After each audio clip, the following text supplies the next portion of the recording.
আসসালামু আলাইকুম। সিরিজ নির্ধারণী তৃতীয় এবং শেষ টি-20 তে পাকিস্তান ৪ উইকেটের ব্যবধানে হারিয়ে দিয়েছে সাউথ আফ্রিকাকে। তো ১ম ২ ম্যাচে কিন্তু ১-১ এর সমতায় ছিল। তৃতীয় ম্যাচটা জিতে পাকিস্তান সিরিজটা নিজেদের করে নিয়েছে। যেখানে অসাধারণ পারফর্ম করেছে ফর্মহীনতায় ভুগতে থাকা বাবর আজম। এই ম্যাচে ৪৭ বলে ৮৮ রানের দারুণ এক ইনিংস খেলে প্লেয়ার অফ দ্য ম্যাচ নির্বাচিত হন। বাবর আজমের দিনটা কিন্তু মানে সময়টা খুবই বাজে যাচ্ছিল। ১ম টি-20 তে ০ রানে আউট হয়ে যান। দ্বিতীয় টি-20 তে কিন্তু ১১ এর বেশি করতে পারেনি। এর আগে আপনারা সকলেই জানেন যে ফর্মহীনতার কারণে পাকিস্তানের ইতিহাসের অন্যতম সেরা ব্যাটসম্যান কিন্তু এশিয়া কাপের মিস করে। আ এই সিরিজে কিন্তু তিনি সুযোগ পেয়ে ১ম ২ টা ম্যাচ কাজে লাগাতে ব্যর্থ হয়। তো গতকালকে তিনি প্রমাণ করলেন যে form is temporary but class is permanent. এখানে ৬৮ রানের ইনিংসে কিন্তু ৯ টা ৪ ছিল। যেখানে কিন্তু ৪-৫ টা ৪ কিন্তু কভার ড্রাইভে মারেন যেটা তার ট্রেডমার্ক শট।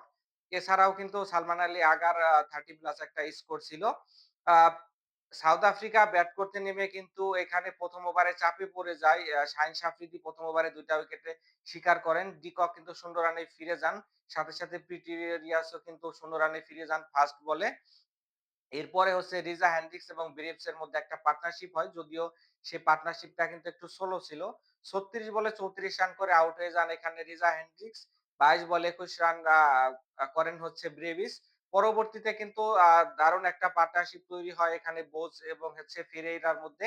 ক্যাপ্টেন ফেরেইরা কিন্তু ১৪ বলে ৩ টা বিশাল সিক্সের সাহায্যে ২৯ রান করেন এবং আমার কাছে somehow মনে হচ্ছিল যে হেনরি ক্লাসনের ব্যাটিং দেখতেছি। তার ৬ গুলা কিন্তু হেনরি ক্লাসেনের স্টাইলে ছিল এবং সাউথ আফ্রিকা কিন্তু আরো একজন দারুণ এখানে হচ্ছে স্টাইলিশ অলরাউন্ডার পেয়ে গেল যিনি কিনা ফাস্ট বোলিং করে থাকেন এবং মিডল অর্ডারে কিন্তু দারুণ ইফেক্টিভ পাওয়ার হিটিং ও করতে পছন্দ করেন। এটা কিন্তু টি-20 ক্রিকেটে সাউথ আফ্রিকাকে এগিয়ে রাখবে।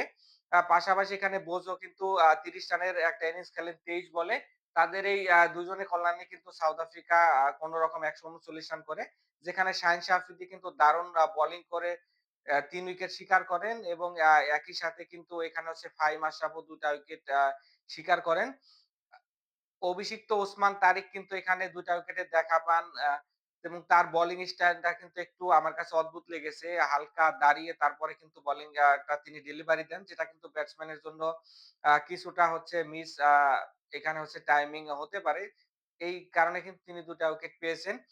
তো ১৪০ রানের টার্গেটে জবাব দিতে নেমে কিন্তু পাকিস্তানের শুরুটাও ভালো হয়নি।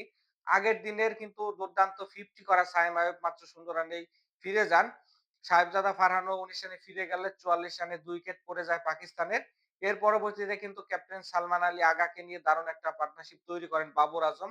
যেখানে বাবর আজম কিন্তু ৮৮ রান করেন এবং সালমান আলী আগা ৩৩ রান করেন। যদিও এই ২ ব্যাটসম্যান পড়ে যাওয়ার পর কিছুটা চাপে পড়ে যায় পাকিস্তান। কারণ ১২০ রানে কিন্তু ৩য় উইকেটের পতন হয়। এরপরে কিন্তু আরো ৩ টা উইকেট পড়ে যায়। তারপরেও কিন্তু পাকিস্তান জয় পেতে খুব একটা সমস্যা হয়নি। ১ ওভার বাকি থাকতে কিন্তু পাকিস্তান ৪ উইকেটের ব্যবধানে জয় ছিনিয়ে নেয়।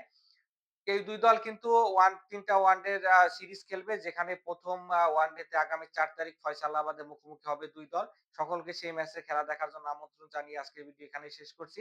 সকলেই ভালো থাকবেন এবং লোকাল এক্সপার্ট এর সাথেই থাকবেন। আল্লাহ হাফেজ।